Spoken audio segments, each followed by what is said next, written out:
আমরা দেখে দিল্লি থেকে ধরেছে, আমরা কাজ করতে গেছিলাম। তা আমরা বললাম আধার কার্ড দেখালাম, আমরা বাংলাদেশি লয়, তাও জবরদস্তি ওরা কি কি লিখি আমরা এত অনুরোধ করছি, তাও আমাদের লিখে নিলে বললে তোদেরকে বাংলাদেশে বানিয়ে দেবো আমি, তোরা বাংলাদেশি লয়, তাও তোরাকে আমরা বানিয়ে দেবো। কে বললো? পুলিশ বলাই বলে, যে পুলিশটা লিয়ে গেছিল দিল্লি পুলিশ। দিল্লির পুলিশে আমাদেরকে লিয়ে গেল কানখাজুর রোহিণী জেল থানা, কানখাজুর ওই থানাতে আমাদেরকে 4 দিন ভোট তুলে, ফের এখান থেকে লিয়ে যায় ফের একটু বারাত ঘরে বললে, রোহিণীর বারাত ঘরে ওইখানে 4 দিন তুলে, 4 দিন ওখানে রাখার পর ফের কাগজ মাগজ করলে, আর তো পুলিশ গুলোকে আমরা হাত জোর করছি ওখান থেকে ছেড়ে দেয়।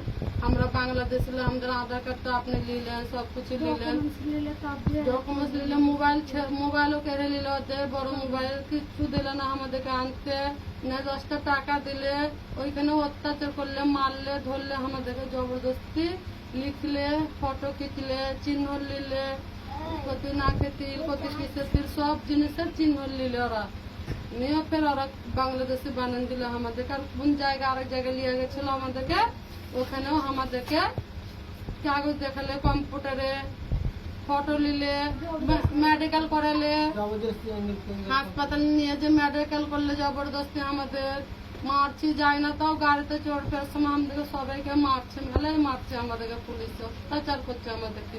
আপনার অনুরোধ করছে আমাদেরকে এখান থেকে নিয়ে যান আমাদেরকে, মমতা দিদি। তোমাদের গ্রামের নাম বলো, কোন জেলায় বাড়ি? বীরভূম জেলা, পাইকর থানা, পাইকর বাড়ি আমাদের। তোমাদের বাপদাদারই ওখানে? পাইকরের বাড়ি, সবের বাড়ি। বাপদাদার ডকুমেন্ট সব পাইকরের? হ্যাঁ, পাইকরেরই।